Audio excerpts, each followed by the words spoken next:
Hi, hello, my dear students, my dear children. We are starting our last chapter, Social Science, chapter 13, Building New Nations. This is the part 1 class. പ്രിയപ്പെട്ട കുട്ടികളെ, നമ്മൾ നമ്മുടെ social science last ചാപ്റ്ററിലേക്ക് എത്തുകയാണ്. Chapter 13, building new Nations. ഇപ്പം നമ്മുടെ ചാപ്റ്ററിൻ്റെ പേര് നിങ്ങൾ നോക്കിക്കേ, ബിൽഡിംഗ് ന്യൂ നേഷൻസ്. ഈ പേരെന്താണ് നമ്മളോട് സൂചിപ്പിക്കുന്നത്? പുതിയ രാജ്യങ്ങളുടെ സൃഷ്ടി, അല്ലേ? പുതിയ രാജ്യങ്ങൾ നിർമ്മിക്കുക. ഇവിടെ ഈ ചാപ്റ്ററിൽ നമ്മൾ അങ്ങനെ പുതുതായി നിർമ്മിക്കപ്പെട്ട 3 രാജ്യങ്ങളെയാണ് പഠിക്കുന്നത്. First one America, second one Russia, third one China. അപ്പോൾ അമേരിക്ക എങ്ങനെ ഇന്നത്തെ രൂപത്തിൽ ഒരു USA, United States of America എന്ന രാജ്യത്തിൻ്റെ രൂപീകരണം എങ്ങനെയായിരുന്നു? അമേരിക്കൻ റെവല്യൂഷൻ എന്നാണ് നമ്മൾ ഈ ഒരു കാര്യത്തെ നമ്മൾ മുൻകാലങ്ങളിൽ നമ്മുടെ ടെക്സ്റ്റുകളിലൊക്കെ പറഞ്ഞിരുന്നത് അമേരിക്കൻ റെവല്യൂഷൻ. ഇപ്പോൾ നമ്മുടെ ടെക്സ്റ്റിൽ നിന്നും ആ ഒരു കാര്യം മാറ്റിയിട്ട് ന്യൂ നേഷനായിട്ട് അമേരിക്കയെ ബിൽഡ് ചെയ്തു എന്നാണ് പറയുക. അതായത് USA എന്ന രാജ്യത്തിൻ്റെ നിർമ്മാണം, അതിൻ്റെ രൂപീകരണം. രണ്ടാമത് നമ്മൾ പഠിക്കുന്നത് റഷ്യ എന്ന രാജ്യത്തിൻ്റെ, USSR എന്ന രാജ്യത്തിൻ്റെ രൂപീകരണം. മൂന്നാമത്തത് റിപ്പബ്ലിക് ഓഫ് ചൈന. ചൈന ഒരു റിപ്പബ്ലിക്കായി, ഒരു ചൈന എങ്ങനെ രൂപപ്പെട്ടു, അതായത് അവിടുത്തെ രാജഭരണം അല്ലെങ്കിൽ മൊണാർക്കി ഒക്കെ ഡിസ്ട്രോയ് ചെയ്ത് പീപ്പിൾ ഭരിക്കുന്ന, അല്ലെങ്കിൽ ഡെമോക്രസി എന്ന് നമുക്ക് കറക്റ്റായിട്ട് പറയാൻ പറ്റുകയില്ല. കാരണം ഈ പറയുന്ന 3 രാജ്യങ്ങളിലും ഡെമോക്രസി വന്നോ എന്ന് ചോദിച്ചാൽ അതിനകത്ത് നമുക്ക് ഡൗട്ടുണ്ട്. അപ്പം നമുക്ക് ഡെമോക്രസി എന്ന് പറയാൻ സാധിക്കത്തില്ലെങ്കിലും പീപ്പിൾസ് റൂൾ എന്ന് വേണമെങ്കിൽ പറയാം. People's rule. മൊണാർക്കി മാറി, അതായത് ട്രഡീഷണലി അവരുടെ ഡൈനാസ്ട്രികളെ ഭരിക്കുന്ന ആ ഒരു രീതി മാറി. ജനങ്ങളുടെ ഭരണം ഈ രാജ്യങ്ങളിൽ എങ്ങനെയാണ് ഉണ്ടായത്, അതും നമ്മൾ ഈ ചാപ്റ്ററിൽ പഠിക്കുന്നുണ്ട്. അപ്പോൾ ഇതൊരു നല്ല ചാപ്റ്ററാണ്. നമുക്ക് അമേരിക്ക, USA ആദ്യം നമുക്ക് പഠിക്കാം, പിന്നീട് നമുക്ക് USSR, ലാസ്റ്റ് നമുക്ക് ചൈന. ഓക്കെ, അപ്പോൾ നമുക്ക് നമ്മുടെ ചാപ്റ്ററിലേക്ക് കയറാം. അതിനു മുമ്പ് നിങ്ങളോടൊരു കാര്യം പറയുന്നു. നമ്മുടെ ചാപ്റ്ററിൽ അവസാനിക്കുമ്പോൾ തീർച്ചയായും നമ്മുടെ പരീക്ഷയ്ക്കുള്ള പ്രിപ്പറേഷനായിട്ട് നമുക്ക് റിവിഷൻ ഉണ്ടായിരിക്കും. നിങ്ങൾക്ക് വരാൻ ഏറ്റവും സാധ്യതയുള്ള ചോദ്യങ്ങൾ നമ്മുടെ ചാനലിൽ അതിൻ്റെ വീഡിയോകളുണ്ടാകും. നിങ്ങൾ തുടർന്നും കാണുക. ഈ ചാപ്റ്ററിന് നമുക്കൊരു 4-5 വീഡിയോസ് നമ്മുടെ ചാനലിൽ ഉണ്ടാകും, അപ്ലോഡ് ചെയ്യും. അതിൻ്റെ പ്ലേലിസ്റ്റ് ടീച്ചർ പോസ്റ്റ് ചെയ്യുന്നതാണ്. പ്ലേലിസ്റ്റ് നിങ്ങൾക്ക് 1 by 1 ആയിട്ട് നമ്മുടെ ചാപ്റ്റർ കംപ്ലീറ്റ് പഠിക്കാനായിട്ട് സാധിക്കും. അതുപോലെ തന്നെ നമ്മുടെ റിവിഷൻ, തീർച്ചയായിട്ടും നമ്മുടെ എക്സാമിന് മുമ്പ് നിങ്ങൾക്ക് റിവിഷൻ ഉണ്ടാകും. നിങ്ങളെല്ലാവരും നമ്മുടെ ചാനൽ വ്യൂ ചെയ്യുക. സബ്സ്ക്രൈബ് ചെയ്തിട്ടില്ലാത്ത ആളുകൾ സബ്സ്ക്രൈബ് ചെയ്യുക, ഫോളോ ചെയ്യുക. ഓക്കെ, അപ്പം നമുക്ക് നമ്മുടെ അമേരിക്കൻ റെവല്യൂഷനെ പറ്റി പഠിക്കാം. Declaration of independence. അമേരിക്കൻ റെവല്യൂഷനെ പറ്റി നമ്മൾ ചിന്തിക്കുമ്പോൾ ഏറ്റവും പ്രധാനപ്പെട്ട ഒരു ഇവൻ്റായിട്ട് നമുക്ക് പറയാവുന്നത്, അവിടെ നടന്ന ഒരു സംഭവമായിട്ട് പറയാവുന്നത്, അതുവരെ ലോകം കാണാത്ത ഒരു പുതിയ നീക്കമായിരുന്നു അമേരിക്കക്കാർ നടത്തിയത്. എന്താണ് അവർ ചെയ്തത്? അവരൊരു ഡിക്ലറേഷൻ പുറപ്പെടുവിച്ചു. ആ ഡിക്ലറേഷൻ്റെ പേരാണ് ഡിക്ലറേഷൻ ഓഫ് ഇൻഡിപെൻഡൻസ്, സ്വാതന്ത്ര്യ പ്രഖ്യാപനം.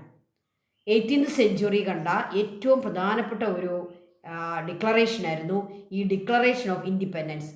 നമ്മുടെ ഹിസ്റ്ററിയിലെ ഏറ്റവും പ്രധാനപ്പെട്ട ഒരു സംഭവമായിരുന്നു അമേരിക്ക നടത്തിയ ഡിക്ലറേഷൻ ഓഫ് ഇൻഡിപെൻഡൻസ്. ഇപ്പോൾ ഡിക്ലറേഷൻ ഓഫ് ഇൻഡിപെൻഡൻസുമായിട്ട് കണക്റ്റഡ് ആയിട്ട് 2 ചിത്രങ്ങൾ ടീച്ചർ തന്നിട്ടുണ്ട്, 2 പിക്ചേഴ്സ്. ഡിക്ലറേഷൻ നടത്തുന്ന ആ ആളുകളുടെ പിക്ചർ ഇവിടെ കൊടുത്തിട്ടുണ്ട്. അതുപോലെ തന്നെ അവരുടെ ഡിക്ലറേഷൻ അവരെഴുതി തയ്യാറാക്കിയ തോമസ് ജെഫേഴ്സൺ എന്ന് പറയുന്ന അവരുടെ ഏറ്റവും പ്രധാനപ്പെട്ട അമേരിക്കൻ ഫിലോസഫറാണ് ഈ ഡിക്ലറേഷൻ എഴുതി തയ്യാറാക്കി. അദ്ദേഹമാണത് കൊണ്ടുവന്നത്. അത് അവരെ ഡിക്ലെയർ ചെയ്തു. അപ്പോൾ ഡിക്ലറേഷൻ ഓഫ് ഇൻഡിപെൻഡൻസിൽ 3 പ്രധാനപ്പെട്ട കാര്യങ്ങളാണ് നമുക്ക് പഠിക്കാനുള്ളത്. അതെന്തൊക്കെയാണെന്ന് നമുക്ക് നോക്കാം. ഡിക്ലറേഷൻ ഓഫ് ഇൻഡിപെൻഡൻസ് എന്ന് പറയുന്നത് മൂന്ന് പ്രധാനപ്പെട്ട പ്രഖ്യാപനങ്ങളാണ് ഉണ്ടായത്. The right to life, the right to liberty, the right to well being. എല്ലാ മനുഷ്യർക്കും ലൈഫിനുള്ള റൈറ്റ് ഉണ്ട്, അല്ലേ? ജീവിക്കാനുള്ള അവകാശം. നമുക്കറിയാം, ഇന്ന് UN പോലും അംഗീകരിച്ചിരിക്കുന്ന ഒരു പ്രധാനപ്പെട്ട ഹ്യൂമൻ റൈറ്റാണ് റൈറ്റ് ടു ലൈഫ്. ഇത് ആദ്യമായിട്ട് കൊണ്ടുവന്ന ഡിക്ലറേഷൻ ഏതാണ്? അമേരിക്കൻ ഡിക്ലറേഷൻ ഓഫ് ഇൻഡിപെൻഡൻസ് ആണ്. The right to life, then the right to liberty, സ്വാതന്ത്ര്യത്തിനുള്ള അവകാശം. ഇതും ഒരു ഹ്യൂമൻ റൈറ്റായിട്ട് ഇന്ന് ലോകം മുഴുവൻ അംഗീകരിച്ചിരിക്കുന്നു. ഇത് എവിടെ നിന്ന് വന്നതാണ് ഈ റൈറ്റ്? ഇതെല്ലാം അമേരിക്കൻ റൈറ്റ് ഇൻഡിപെൻഡൻസിൻ്റെ ആ ഡിക്ലറേഷനിലാണ് ഇതെല്ലാം ഉണ്ടായിരുന്നത്. ആദ്യമായിട്ട് അവരാണ് ഇതിനെപ്പറ്റി ചിന്തിച്ചത്, അത് ഡിക്ലെയർ ചെയ്തത്. The right to life, the right to liberty and the last one the right to well being, അല്ലേ? വെൽ ബീയിങ് എന്നുള്ള എന്താണ്? ഒരു ഹ്യൂമൻ ബീയിങ്ങിനെ ഏതെല്ലാം രീതിയിലുള്ള അവൻ്റെ ജീവിതത്തിന് വേണോ അതെല്ലാം ചേരുന്നതാണ് ഈ വെൽ ബീയിങ്. അവന് ആരോഗ്യം വേണം, അവന് സമ്പത്ത് വേണം, അവന് നല്ല എൻവയോൺമെൻറ്റ് വേണം, അവന് കമ്മ്യൂണിക്കേഷൻ ഫെസിലിറ്റി വേണം, ട്രാൻസ്പോർട്ടേഷൻ ഫെസിലിറ്റി വേണം, അവന് വേണ്ട എല്ലാം, ന്യൂട്രീഷ്യസ് ഫുഡ് വേണം, അവന് ഷെൽട്ടർ വേണം. ഇതെല്ലാം ചേർന്നതാണ് the right to well being. അപ്പോൾ മൂന്ന് പ്രധാനപ്പെട്ട പ്രഖ്യാപനങ്ങളാണ് അവിടെ ഉണ്ടായത് ദ ഡിക്ലറേഷൻ ഓഫ് ഇൻഡിപെൻഡൻസിൽ. ഇത് ക്വസ്റ്റ്യൻ വരാം, 3 മാർക്കിൻ്റെ ക്വസ്റ്റ്യൻ ആണ്. What are the rights mentioned in the Declaration of Independence? First right the right to life, second right the right to liberty and third right the right to well being. അടുത്തതായിട്ട് നമ്മൾ പഠിക്കുന്നത് ഈ American people ഇങ്ങനെയൊരു revolution ഉണ്ടാക്കാൻ അതിൻ്റെ background എന്താണ്, എങ്ങനെയാണ്, ആരാണ് ഈ അമേരിക്കക്കാരെ, അവരെങ്ങനെയാണ് അവിടെ എത്തിയത്, ഓക്കെ, അവർക്ക് എന്താണ് അവിടെ സംഭവിച്ചത്? ഇങ്ങനൊരു റെവല്യൂഷൻ എന്ന് പറയുന്നത് എന്താണ്? പെട്ടെന്ന് തന്നെ അവിടുത്തെ ഭരണത്തിലൊരു മാറ്റം ഉണ്ടാക്കി കംപ്ലീറ്റ് ചേഞ്ച് ചെയ്തുകൊണ്ട് ഒരു ന്യൂ നേഷൻ ബിൽഡ് ചെയ്യുന്നതാണ് റെവല്യൂഷൻ. നമ്മൾ മലയാളത്തിൽ അതിന് വിപ്ലവം എന്ന് പറയും, അല്ലേ? അപ്പോൾ അങ്ങനെയുള്ള ഒരു റെവല്യൂഷനിലേക്ക് അമേരിക്കൻ പീപ്പിൾ പോകാൻ അവരാരായിരുന്നു? അവരെവിടുന്ന് വന്ന ആളുകളാണ്? അവർ അമേരിക്കയിലെ തന്നെ ഒറിജിനായിട്ടുള്ള ആൾക്കാരാണോ, അതോ അവർ മൈഗ്രേറ്റ് ചെയ്ത് വന്നവരാണോ? അവർക്കവിടെ എന്താണ് പ്രോബ്ലം ഉണ്ടായത്? എന്തുകൊണ്ടാണ് അവരിങ്ങനൊരു റെവല്യൂഷൻ നടത്തിയത്? ഓക്കെ, നമുക്ക് നോക്കാം. Prepare a note on the establishment of a colony called Plymouth in North America. അപ്പോൾ ഈ നോർത്ത് അമേരിക്കയിൽ റെവല്യൂഷൻ സൃഷ്ടിച്ച ആളുകളെ ഒരിക്കലും അവർ അമേരിക്കൻ ഒറിജിൻ ആൾക്കാരല്ല, എല്ലാവരും തന്നെ മൈഗ്രേറ്റ് ചെയ്ത് വന്നവരാണ്. അതിലെ മജോറിറ്റി പീപ്പിൾ മൈഗ്രേറ്റ് ചെയ്തത് ഇംഗ്ലണ്ടിൽ നിന്നാണ്. ഇംഗ്ലണ്ടിൽ നിന്നും മൈഗ്രേറ്റ് ചെയ്ത് വന്ന ആളുകൾ അമേരിക്കൻ കോണ്ടിനെൻറ്റിൽ എത്തുകയും നോർത്ത് അമേരിക്കയിൽ അവരൊരു 13 കോളനീസ് എസ്റ്റാബ്ലിഷ് ചെയ്യുകയും ചെയ്തു. ഈ 13 കോളനിയിൽ താമസിച്ചിരുന്ന ഇംഗ്ലീഷുകാരായ ആളുകളാണ് നമ്മളിപ്പോൾ പറയുന്ന അമേരിക്കക്കാരെ. അമേരിക്കയിലെ ഒറിജിനൽ പീപ്പിൾ എന്ന് പറയുന്നത് റെഡ് ഇന്ത്യൻസ് ആണ്, അവർ ട്രൈബൽസ് ആണ്. നമുക്ക് അങ്ങനെയുള്ളവരുടെ ഒരു പിക്ചർ ഞാൻ ടീച്ചർ എടുത്തിട്ടുണ്ട്. ട്രൈബൽസ്, ഇത് കണ്ടോ, ഇതുപോലിരിക്കുന്ന ട്രൈബൽസ് ആണ് അമേരിക്കയിലെ ഒറിജിനൽ പീപ്പിൾ. ഓക്കെ, അവർ ട്രൈബൽസ് ആണ്, അവരുടെ പേര് റെഡ് ഇന്ത്യൻസ് എന്നാണ്. അപ്പോൾ ഈ അമേരിക്കയിൽ റെവല്യൂഷൻ നടത്തിയ പീപ്പിൾ എന്ന് പറയുന്നത് ഒരിക്കലും അവർ അമേരിക്കൻ ഒറിജിൻ പീപ്പിൾ അല്ല. They were migrated from England. They were English people. So Plymouth എന്ന് പറയുന്ന കോളനി അത് സൃഷ്ടിച്ചത് ആരാണ്? എന്തായിരുന്നു അവരുടെ problem? Prepare a note on the establishment of a colony called Plymouth in North America. This Plymouth colony was established by a group of Puritans എന്ന് പറയുന്ന ആരാണ്? Puritans, they were Christian people. ഇംഗ്ലണ്ടിലെ ഒരു ഗ്രൂപ്പ് ഓഫ് ക്രിസ്ത്യൻസിൻ്റെ പേരാണ് Puritans. അവർ കുറച്ച് പ്യൂരിറ്റൻസിനെ പറ്റി നിങ്ങളുടെ പുസ്തകത്തിൽ കൊടുക്കുന്നുണ്ട്, page number 212. Puritans, they were Christians group in England. They were conservative Christians. What's meaning of conservative? അവർ വളരെ യാഥാസ്ഥിതികരായ ക്രിസ്ത്യാനികളായിരുന്നു. അതായത് അവരുടെ ട്രഡീഷൻസ്, അവരുടെ പ്രേയേഴ്സ് ഒക്കെ കൃത്യമായിട്ട് ചെയ്യുകയും അതിൽ കൂടുതൽ ശ്രദ്ധിക്കുകയും ചെയ്യുന്ന കൺസർവേറ്റീവ് മൈൻഡുള്ള ക്രിസ്ത്യൻസിനെയാണ് ഇംഗ്ലണ്ടിൽ പ്യൂരിറ്റൻസ് എന്ന് വിളിക്കുക. ഈ പ്യൂരിറ്റൻസ് ആണ് അവരുടെ ക്രിസ്ത്യൻ ഐഡിയോളജി അനുസരിച്ച് കുറച്ചുകൂടി നല്ല ഒരു ക്രിസ്ത്യൻ ജീവിതം നയിക്കാൻ വേണ്ടി അവരെ ഇംഗ്ലണ്ടിൽ നിന്നും അമേരിക്കയിലേക്ക് മൈഗ്രേറ്റ് ചെയ്തു പോയി. അവരെ പറയുന്ന പേരാണ് pilgrim fathers. Pilgrim fathers Mayflower എന്ന ഒരു കപ്പലിൽ അവരെ അമേരിക്കൻ കോണ്ടിനെൻറ്റിലേക്ക് മൈഗ്രേറ്റ് ചെയ്യുകയും അമേരിക്കൻ കോളനിയിൽ അവരെ ഒരു കോളനി സൃഷ്ടിക്കുകയും ചെയ്തു. ആ കോളനിയുടെ പേരാണ് Plymouth. This Plymouth colony was established by a group of Puritans, that means pilgrim fathers. Later 12 more colonies were also formed. അപ്പോൾ ആദ്യം ഒരു കോളനി ഉണ്ടാക്കി, പിന്നീട് പല ആളുകൾ ഇംഗ്ലണ്ടിൽ നിന്നും അമേരിക്കയിലേക്ക് വരികയും അങ്ങനെ അവരെ അമേരിക്കയിലെ 12 more colonies they established. അങ്ങനെ total colonies 13 colonies. Most of the people lived in these colonies were English people. വളരെ ചുരുക്കം മറ്റ് രാജ്യങ്ങളിൽ നിന്നൊക്കെ വന്ന ആളുകളും ഉണ്ടായിരുന്നു, പക്ഷേ most of them were English people. The King of England appointed governors in the colonies to control these people. So this Puritans or these Pilgrim Fathers who established 13 colonies in North America were controlled by the King of England. He appointed governors. King അദ്ദേഹത്തിൻ്റെ പ്രതിനിധികളായി അദ്ദേഹത്തിന് നേരിട്ട് അമേരിക്കയിൽ വന്ന് ഭരണം നടത്താൻ അദ്ദേഹത്തിന് ബുദ്ധിമുട്ടുള്ളത് കൊണ്ട് അദ്ദേഹം എന്ത് ചെയ്തു, ഗവർണേഴ്സ് എന്നുള്ള പേരിൽ ആളുകളെ അപ്പോയിൻറ്റ് ചെയ്യുകയും ഈ ഗവർണേഴ്സ് കോളനികളിലെത്തി കോളനി പീപ്പിളിനെ അവരെന്ത് ചെയ്തു, കൺട്രോൾ ചെയ്യുകയും ചെയ്തു. So the king of England he appointed governors in the colonies to control these people. This led disappointment among the colonist.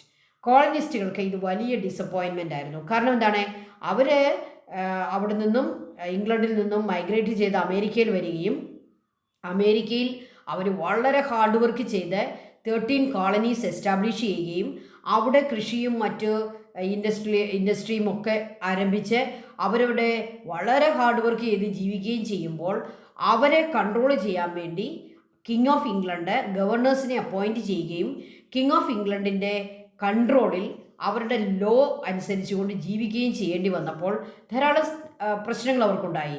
So this led the disappointment among the colonies. This was the background of American revolution.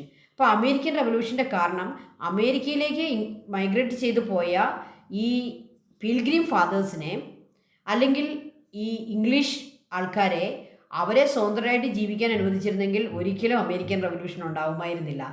ഇംഗ്ലണ്ടിലെ രാജാവ് അവരെ control ചെയ്യാൻ ശ്രമിച്ചപ്പോഴാണ് അവിടെ ഒരു problem ഉണ്ടാവുകയും അങ്ങനെ അതിനെ resist ചെയ്യാൻ വേണ്ടി അമേരിക്കൻ പീപ്പിൾ ഒരു റെവല്യൂഷന് തയ്യാറാവുകയും ചെയ്തു.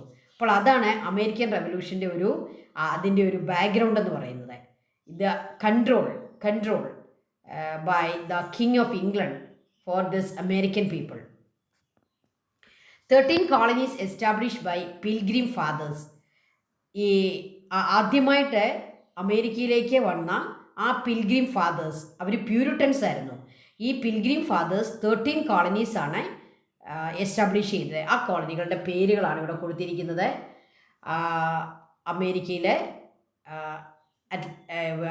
അതിൻ്റെ തീരപ്രദേശത്ത് 13 കോളനീസിൻ്റെ ഒരു ലിസ്റ്റ് നിങ്ങൾ തയ്യാറാക്കുന്നത് വളരെ നല്ലതായിരിക്കും. ഈ 2 മാപ്പുകൾ ടീച്ചർ കൊടുത്തിട്ടുണ്ട്. ഈ മാപ്പുകളിലെ പേരുകളൊക്കെ ഒന്ന് ശ്രദ്ധിക്കുക.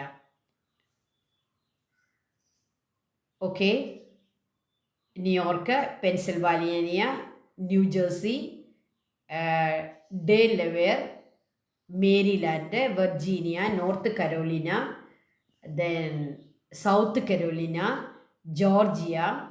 All these were the 13 colonies established by Pilgrim Fathers in American continent or in North America. അപ്പോൾ നോർത്ത് അമേരിക്കയിൽ ഇംഗ്ലണ്ടിൽ നിന്ന് വന്ന പിൽഗ്രിം ഫാദേഴ്സ് 13 colonies എസ്റ്റാബ്ലിഷ് ചെയ്യുകയും അവിടെ അവർ താമസം ആരംഭിക്കുകയും ചെയ്തു. ഓക്കെ, ബ്രിട്ടൻ അമേരിക്കൻ കോളനികളിൽ ഏർപ്പെടുത്തിയ ഏറ്റവും പ്രധാനപ്പെട്ട അല്ലെങ്കിൽ അമേരിക്കൻ റെവല്യൂഷൻ്റെ റീസൺ എന്ന് പറയാവുന്ന ഏറ്റവും പ്രധാനപ്പെട്ട ഒരു റീസണാണ് trade laws implemented by Britain. എന്തൊക്കെയായിരുന്നു ആ ട്രേഡ് ലോസ്? നമുക്കറിയാം, എവിടെയും പ്രശ്നം ഉണ്ടാകുന്നത് എവിടെയാണ്? സാമ്പത്തിക കാര്യങ്ങളിലാണ് പ്രശ്നം ഉണ്ടാകുന്നത്. ട്രേഡാണ് എല്ലായിടത്തും പ്രശ്നം. കാരണം ട്രേഡിലൂടെയാണ് നമ്മൾ ഇൻകം സമ്പാദിക്കുന്നത്. അപ്പോൾ ഇൻകവും പ്രോഫിറ്റും ഒക്കെയാണ് പ്രധാനപ്പെട്ട കാര്യം.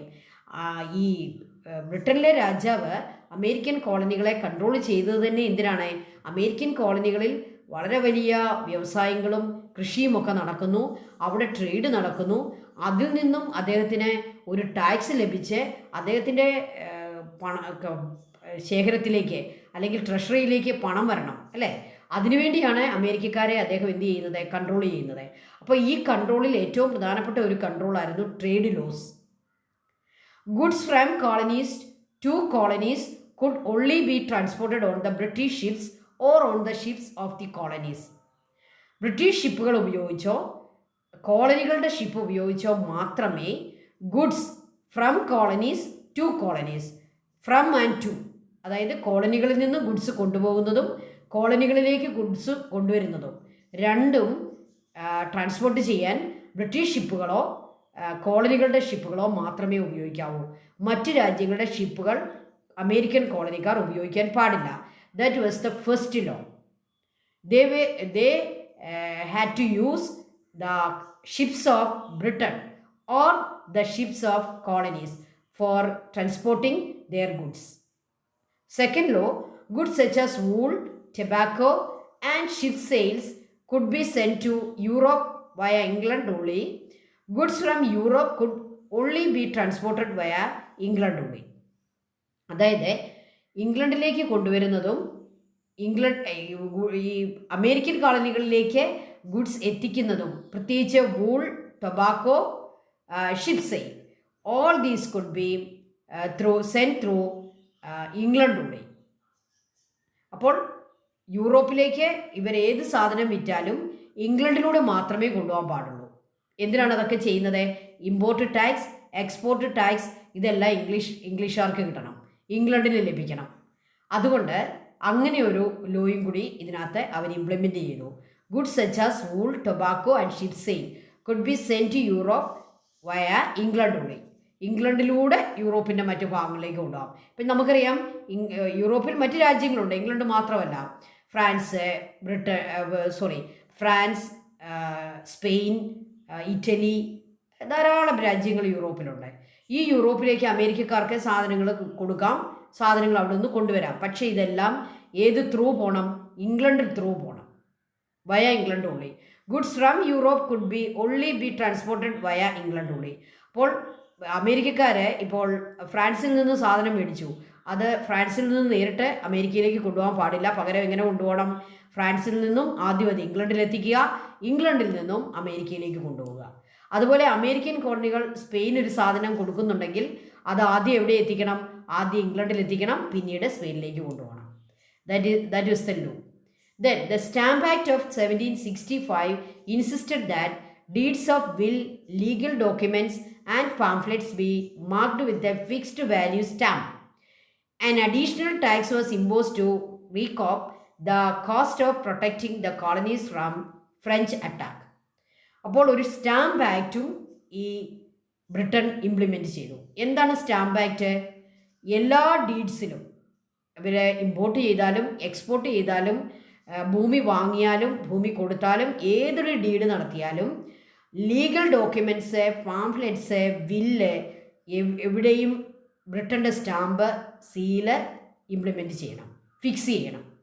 The Stamp Act of 1765 insisted that deeds of will, legal documents, pamphlets be marked with a fixed value stamp.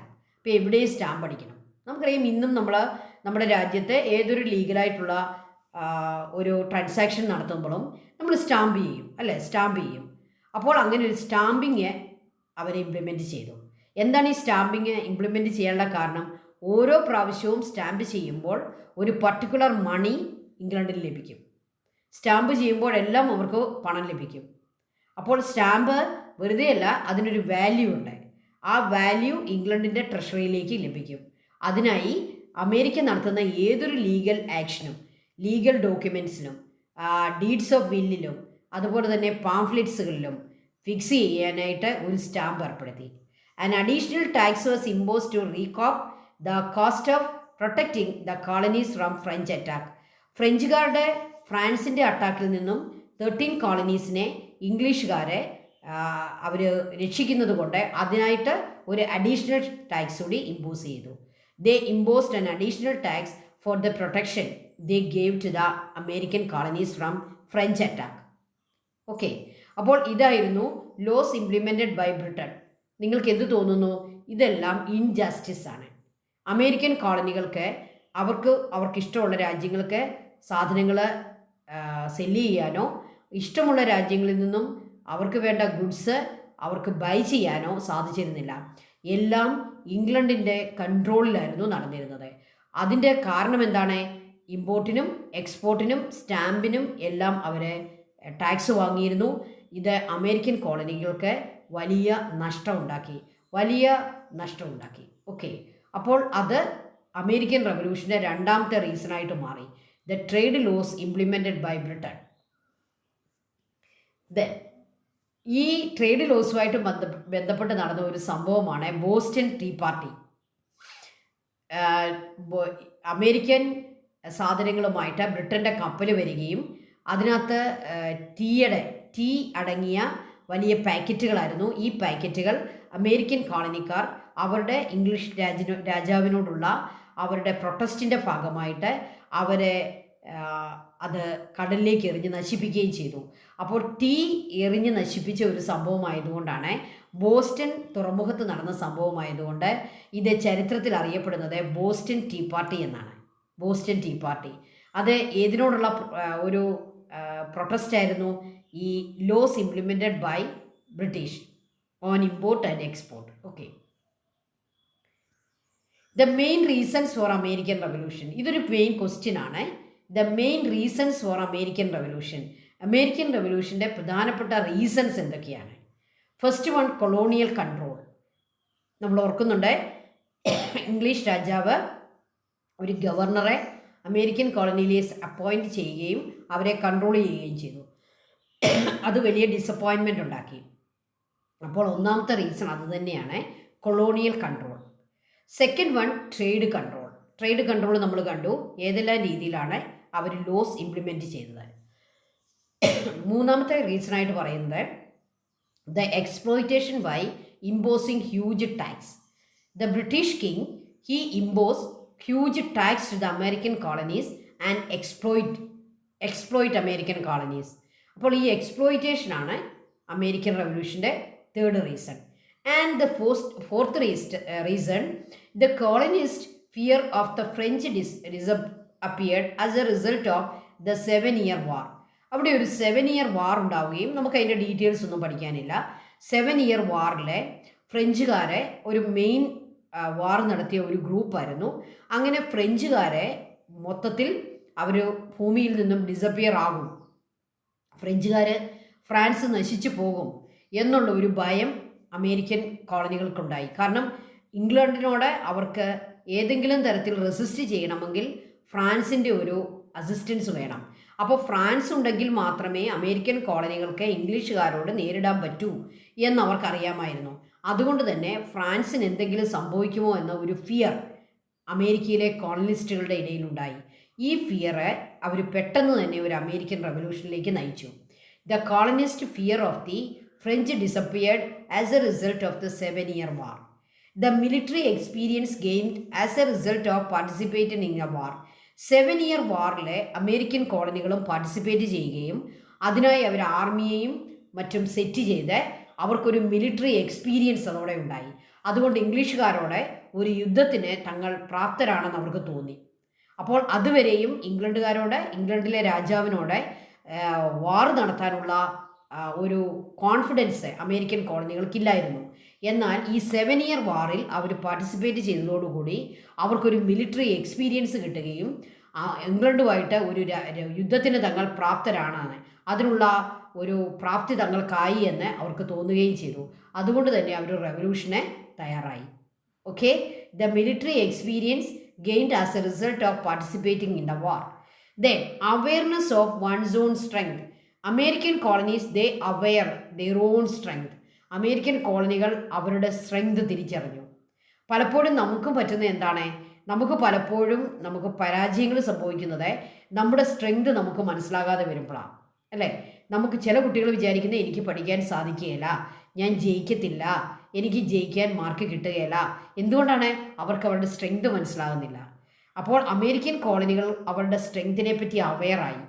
അതുകൊണ്ട് അവർക്ക് എന്ത് കിട്ടി? അവർക്കൊരു ധൈര്യം കിട്ടി. ദേ started American revolution. Influence of philosophers. അമേരിക്കയിലെ ഫിലോസഫേഴ്സ് നമ്മൾ കണ്ടു. അമേരിക്കയിലെ തോമസ് ജെഫേഴ്സൺ, അദ്ദേഹം ഒരു പ്രധാനപ്പെട്ട ഫിലോസഫറാണ്. അദ്ദേഹമാണ് ഡിക്ലറേഷൻ ഓഫ് ഇൻഡിപെൻഡൻസ് അവർക്ക് എഴുതി കൊടുത്തത്. അങ്ങനെയുള്ള ധാരാളം ഫിലോസഫേഴ്സ് അമേരിക്കയിലുണ്ടായിരുന്നു. ഈ ഫിലോസഫേഴ്സ് അവിടുത്തെ അമേരിക്കൻ കോളനിസ്റ്റുകളെ അവരെ പ്രചോദിപ്പിച്ചു. അവരുടെ ഫിലോസഫിയിലൂടെ, അവരുടെ ബുക്സിലൂടെ അവരെന്ത് ചെയ്തു? അമേരിക്കൻ കോളനിയെ കൂടുതൽ ഇൻഫ്ലുവൻസ് ചെയ്യുകയും അങ്ങനെ അവർ റെവല്യൂഷന് തയ്യാറാവുകയും ചെയ്തു. അവർക്ക് അവരുടെ സ്ട്രെങ്ത് തിരിച്ചറിഞ്ഞു. they were aware of their strength, their own strength. Their military experience gained as a result of participating in the 7-year war. And this colonialist, their fear of the French disappeared from the world as a result of the 7-year war. And the next reason is exploitation by imposing huge tax by the England, trade control and colonial control. All these are the reasons for American Revolution. അമേരിക്കക്കാരെ ഇന്നും അന്നും അവർ ഭയപ്പെട്ടിരിക്കുന്നവരല്ല. അവരുടെ അവകാശങ്ങൾക്ക് വേണ്ടി, അവരുടെ റൈറ്റ്സിന് വേണ്ടി അവർ പോരാടാൻ തയ്യാറാണ്. അവർക്ക് ഭയമില്ല, ആരെയും ഭയമില്ല. ഓക്കെ, അമേരിക്കയുടെ വിജയത്തിൻ്റെ ഏറ്റവും പ്രധാനപ്പെട്ട കാര്യം അവരവരുടെ സ്ട്രെങ്ത് തിരിച്ചറിഞ്ഞു എന്നതാണ്. പല രാജ്യങ്ങൾക്കും വിജയിക്കാൻ സാധിക്കാത്തതിൻ്റെ കാരണം എന്താണ്? ഇത് തന്നെയാണ്, അവരുടെ സ്ട്രെങ്ത് അവർ തിരിച്ചറിയുന്നില്ല. ഓക്കെ, അമേരിക്കക്കാർ റെവല്യൂഷൻ നടത്താൻ 3 കോണ്ടിനെൻ്റൽ കോൺഗ്രസ്സുകൾ നടത്തി, 3 സമ്മേളനങ്ങൾ നടത്തി, 3 മീറ്റിംഗ്സ് നടത്തി. അവർ വെറുതെ അമേരിക്കക്കാർ അവരുടെ ഒരു കാര്യത്തെയും ചെറിയ വാക്കുകൾ കൊണ്ടല്ല ഒരിക്കലും പറയുന്നത്. അമേരിക്ക അന്നും ഇന്നും, നിങ്ങൾ അമേരിക്ക USA ഒന്ന് ശ്രദ്ധിച്ചാൽ മതി, അവരന്നും ഇന്നും അവരൊരു മീറ്റിംഗ് നടത്തിയാൽ അവരതിന് നല്ല ആപ്റ്റായിട്ടുള്ളൊരു പേര് കൊടുക്കും. 3 പ്രധാനപ്പെട്ട മീറ്റിങ്ങുകളാണ് അമേരിക്കൻ റെവല്യൂഷനുമായിട്ട് ബന്ധപ്പെട്ട്, അല്ലെങ്കിൽ ബ്രിട്ടനുമായിട്ടുള്ള യുദ്ധത്തുമായിട്ട് ബന്ധപ്പെട്ട് 3 മീറ്റിങ്ങുകളാണ് അവർ നടത്തിയത്. ഈ 13 അമേരിക്കൻ കോളനികൾ ഒരുമിച്ച് ചേർന്ന് ഫിലാഡൽഫിയ എന്ന് പറയുന്ന സ്ഥലത്ത് അവർ 3 സമ്മേളനങ്ങൾ കൂടി. ഈ 3 സമ്മേളനങ്ങളാണ് അവരെ ഒരു അമേരിക്കൻ റെവല്യൂഷൻ്റെ എത്തിച്ചത്. ആ 3 സമ്മേളനങ്ങൾ ഏത് പേരിലാണ് അറിയപ്പെടുക? കോണ്ടിനെൻ്റൽ കോൺഗ്രസ്. കോണ്ടിനെൻ്റ് എന്നുള്ള വേർഡ് നിങ്ങൾ കേട്ടിട്ടുണ്ട്, അമേരിക്കൻ കോണ്ടിനെൻ്റ് അല്ലേ? അപ്പോൾ അമേരിക്ക എന്നുള്ള വേർഡ് ഉപയോഗിക്കുന്നില്ല, കോണ്ടിനെൻ്റ് എന്നുള്ള വാക്ക് ഉപയോഗിക്കുന്നു. പിന്നെ മീറ്റിങ്ങിന് അവരൊരു പേരിട്ടു കോൺഗ്രസ്. അപ്പോൾ അവരുടെ പേരെന്താണ്? Continental Congress. First Continental Congress 1774. Next one next year 1775 and the next one 1776. അപ്പോൾ വളരെ അടുപ്പിച്ചുള്ള വർഷങ്ങളാണ് ഈ കോണ്ടിനെൻ്റൽ കോൺഗ്രസ്. ഓർത്ത് വെച്ചോണം, 1774 first Continental Congress, 1775 the second continental Congress and 1776 the third continental congress. What was the decisions taken in the first continental congress? All these 3 continental congress, they were held in Philadelphia. ഇത് നടന്ന സ്ഥലം, ഇതിൻ്റെ venue എന്ന് പറയുന്നത് ഫിലാഡൽഫിയാണ്. അത് ഫസ്റ്റും സെക്കൻഡും തേർഡും. ഇപ്പോൾ നമ്മൾക്ക് ഓർത്ത് വയ്ക്കാൻ എളുപ്പമായി 3 കോണ്ടിനെൻ്റൽ കോൺഗ്രസ്സുകൾ നടന്നത് ഫിലാഡൽഫിയ. ഓക്കെ, ഫസ്റ്റ് കോണ്ടിനെൻ്റൽ കോൺഗ്രസിൻ്റെ ഡിസിഷൻസ് എന്തൊക്കെയായിരുന്നു? What were the decisions taken by the first Continental Congress in Philadelphia 1774? First decision, 12 colonies except Georgia participated. That is not a decision. 12 കോളനികളെ പങ്കെടുത്തുള്ളൂ. അവിടെ ജോർജിയ എന്ന് പറയുന്ന ഒരു കോളനി വിട്ടുനിന്നു. ഒരു പക്ഷേ ഒരു 1 word ക്വസ്റ്റ്യൻ അവിടെ വരാം. ഏത് അമേരിക്കൻ കോളനിയാണ് ഫസ്റ്റ് കോണ്ടിനെൻ്റൽ കോൺഗ്രസ്സിൽ പാർട്ടിസിപ്പേറ്റ് ചെയ്യാതെ പോയത്? ഏതായിരുന്നു? Georgia. Then it was decided, ഇതാണ് decision, it was decided to suspend trade with Britain until the grievances were resolve. American കോളനികൾക്ക് കുറേ ഗ്രിവൻസസ് ഉണ്ടായി. അവരെ സംബന്ധിച്ചുള്ള ആ കൺട്രോള്, അവരുടെ ട്രേഡ് ലോസ് എല്ലാം അവരുടെ ഗ്രിവൻസസ് ആണ്. ഈ ഗ്രിവൻസസിനെ സോൾവ് ചെയ്യാതെ ബ്രിട്ടനുമായിട്ട് ട്രേഡ് ഇല്ലെന്നേ, ട്രേഡ് സസ്പെൻഡ് ചെയ്യുന്നു. സസ്പെൻഡ് ചെയ്യുക എന്ന് പറഞ്ഞാൽ എന്താ, കുറച്ച് കാലത്തേക്ക് അവർ ട്രേഡ് വേണ്ടെന്ന് വെച്ചു. പെർമനൻ്റ് അല്ല. സസ്പെൻഡ് ചെയ്യുക എന്ന് പറഞ്ഞാൽ പെർമനൻ്റ് അല്ല. ഇംഗ്ലണ്ടുമായിട്ട് ഇനി ഞങ്ങൾ ഒരു കാലത്തും ട്രേഡ് നടത്തത്തില്ല, നോ, അങ്ങനെയല്ല. They decided to suspend trade with England for a time until the grievances were resolved. അവരുടെ പ്രശ്നങ്ങൾ, അവരുടെ problems, grievances means problems, their miseries resolve ചെയ്യുന്നത് വരെ ഇംഗ്ലണ്ടുമായിട്ടുള്ള ട്രേഡ് നിർത്തിവെക്കണം. അതായിരുന്നു 1774 ഫിലാഡൽഫിയ നടന്ന കോണ്ടിനെൻ്റൽ കോൺഗ്രസിൻ്റെ ഡിസിഷൻ. അതൊരു വലിയ ഡിസിഷനാണ്. കാരണം എന്താണ്, ഇംഗ്ലണ്ട് ഏറ്റവും കൂടുതൽ പണം ഉണ്ടാക്കുന്നത് അമേരിക്കൻ കോളനികളുടെ ഈ ട്രേഡുമായിട്ട് കണക്റ്റഡ് ആയിട്ട് അവർക്ക് കിട്ടുന്ന ഇമ്പോർട്ട് എക്സ്പോർട്ട് ടാക്സുകളിൽ നിന്നാണ്, സ്റ്റാമ്പ് ഡ്യൂട്ടിയിൽ നിന്നാണ്. അതൊന്നും അവർക്ക് കിട്ടുകയില്ല. അത് ഇംഗ്ലണ്ടിന് വലിയൊരു നഷ്ടമാണ്. അപ്പോൾ അമേരിക്കൻ കോളനി അങ്ങനെ ഒരു ഡിസിഷൻ എടുത്തു. ഇംഗ്ലണ്ടുമായിട്ട് അവരുടെ ഗ്രിവൻസസ് ഒക്കെ റിസോൾവ് ചെയ്യുന്നത് വരെ they suspended the trade. Then the second continental Congress, it was held at Philadelphia in 1775, the next year. What were the decisions? Olive branch petition was submitted before the King of Britain. King of Britain ഒരു olive branch petition എന്നുള്ള പേരിൽ, olive branch petition, ആ പെറ്റീഷനൊക്കെ ഒരു എന്താണ്, വളരെ നല്ലൊരു name കൊടുത്തിരിക്കുന്നു എന്ന് മാത്രമേ ഉള്ളൂ. ഇംഗ്ലണ്ടിലെ രാജാവ് ഇവരൊരു പെറ്റീഷൻ കൊടുത്തു. എന്താണ് പെറ്റീഷൻ? കൺട്രോൾ കുറയ്ക്കണം, ട്രേഡ് ലോസ് മാറ്റണം, ഇതൊക്കെയാണ് അവരുടെ പെറ്റീഷൻ. ആ പെറ്റീഷനെ അവർ വളരെ മനോഹരമായ ഡെക്കറേറ്റഡ് ആയിട്ടുള്ള ഒരു പേര് കൊടുത്തു. എന്താണ് ആ പേര്? Olive branch petition. നമുക്കറിയാം ഒലീവ് ബ്രാഞ്ച് എല്ലാവർക്കും വളരെ മനോഹരമായിട്ട് നമുക്ക് ഉള്ള ഒരു ബ്രാഞ്ചാണ് ഒലീവ് മരത്തിൻ്റെ ബ്രാഞ്ച്. അപ്പോൾ ഒലീവ് ബ്രാഞ്ച് പെറ്റീഷൻ എന്നാണ് അവർ ആ പെറ്റീഷന് പേരിട്ടത്. ഒലീവ് സമാധാനത്തിൻ്റെ ചിഹ്നം കൂടെയുമാണ്, അതുകൊണ്ടുകൂടിയാണ് ആ പേര് കൊടുക്കുന്നത്. അതായത് ഇംഗ്ലണ്ടിലെ രാജാവുമായി തങ്ങളൊരു യുദ്ധത്തിനൊന്നും ഇഷ്ടപ്പെടുന്നില്ല, ഞങ്ങൾ സമാധാനം, പീസാണ് ആഗ്രഹിക്കുന്നത്. അതുകൊണ്ട് അങ്ങ് ഈ ട്രേഡ് ലോസൊക്കെ ഒന്ന് മാറ്റണം, അത് സ്റ്റോപ്പ് ചെയ്യണം, അമേരിക്കൻ കോളനികളുടെ ഗ്രിവൻസസ് ഒന്ന് സോൾവ് ചെയ്തു തരണം. അതായിരുന്നു ആ പെറ്റീഷൻ്റെ അതിനകത്ത് അതിൻ്റെ കാര്യങ്ങൾ, അതിൻ്റെ അകത്തെ പോയിൻറ്റ്സ്. ഒലീവ് ബ്രാഞ്ച് പെറ്റീഷൻ കൊടുക്കുക, അതാണ് second continental congress. George Washington was appointed commander in chief of the American army. അമേരിക്കക്കാരെ 7 ഇയർ വാർ നടത്താൻ വേണ്ടി ഒരു ആർമി സെറ്റ് ചെയ്തായിരുന്നു. ആ ആർമിയുടെ കമാൻഡർ ഇൻ ചീഫായി ജോർജ് വാഷിങ്ടൺ എന്ന ആളെ തിരഞ്ഞെടുത്തു. ജോർജ് വാഷിങ്ടൺ നമുക്കറിയാം പിന്നീട് അമേരിക്കൻ റവല്യൂഷൻ്റെ ലീഡറായിട്ട് മാറിയ ആളാണ് ജോർജ് വാഷിങ്ടൺ. അവരുടെ ആർമിയുടെ കമാൻഡർ ഇൻ ചീഫാക്കി അദ്ദേഹത്തെ അപ്പോയിൻറ്റ് ചെയ്തത് ഈ സെക്കൻഡ് കോണ്ടിനെൻ്റൽ കോൺഗ്രസ്സിലാണ്. And war with Britain commenced. ബ്രിട്ടനുമായിട്ട് ഒരു വാറും അവരെ പ്രഖ്യാപിച്ചു. War with Britain commenced under the leadership of George Washington. Okay. Then 1776 the third continental congress held at Philadelphia. The famous declaration of independence was issued. നമ്മൾ ആദ്യം കണ്ട famous Declaration of Independence issue ചെയ്ത Continental Congress ആണ് third Continental Congress.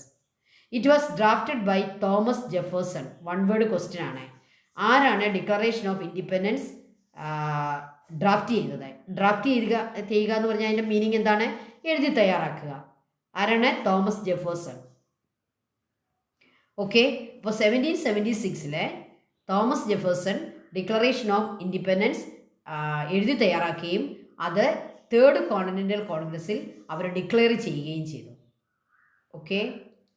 അപ്പോൾ first Continental Congress 1774, second one 1775 and third one 1776. Then philosophers.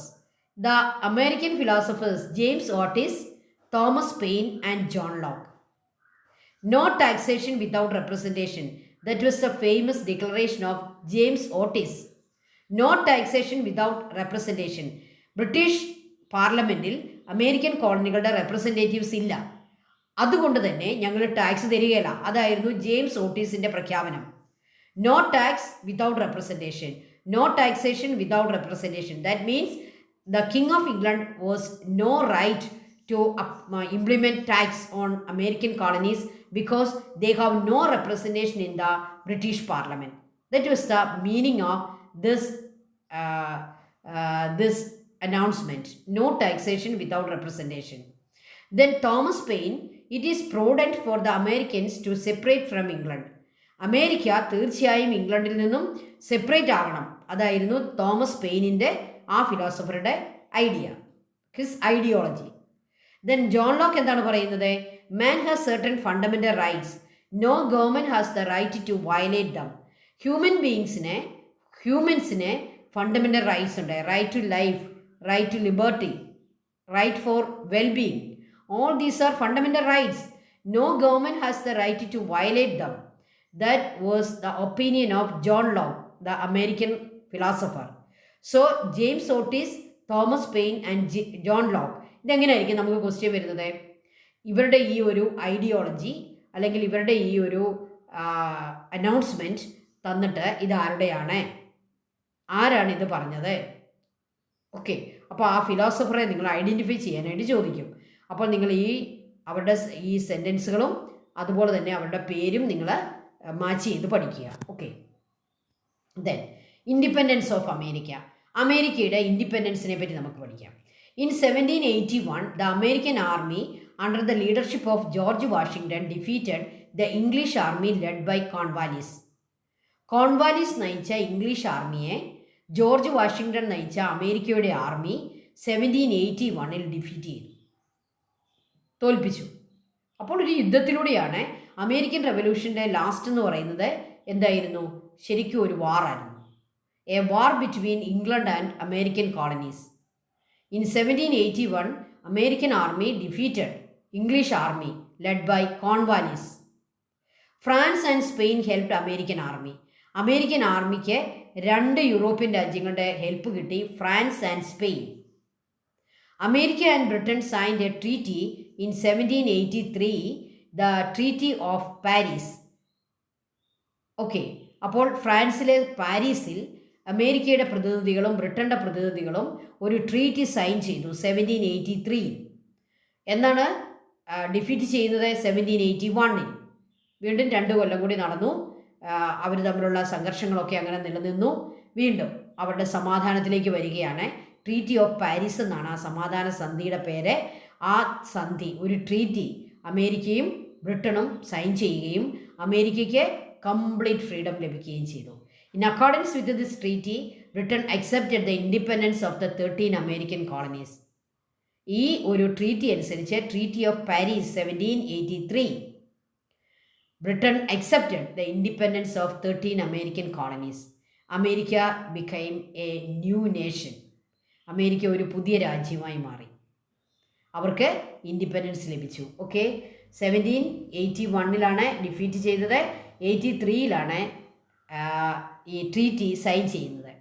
George Washington, commander in chief of American army and the first president of America. He was the first president of America, their commander in chief. അദ്ദേഹം അവിടുത്തെ വലിയ hero ആയി മാറി. കാരണം ബ്രിട്ടനെ വാറിൽ തോൽപ്പിച്ച് അമേരിക്കയ്ക്ക് independence നേടിയെടുത്ത അവരുടെ കമാൻഡർ ഇൻ ചീഫിനെയാണ് അവർ ഫസ്റ്റ് പ്രസിഡൻ്റായിട്ട് മാറ്റിയത്. Okay, thank you children, thank you so much. American റെവല്യൂഷൻ്റെ അമേരിക്കയുടെ കോൺസ്റ്റിറ്റ്യൂഷൻ നിർമ്മാണത്തെപ്പറ്റി നമുക്ക് അല്പകാര്യം കൂടി പഠിക്കാനുണ്ട്. അതും നെക്സ്റ്റ് USSRും നമുക്ക് അടുത്ത ക്ലാസ്സിൽ പഠിക്കാം. Thank you children, thank you so much.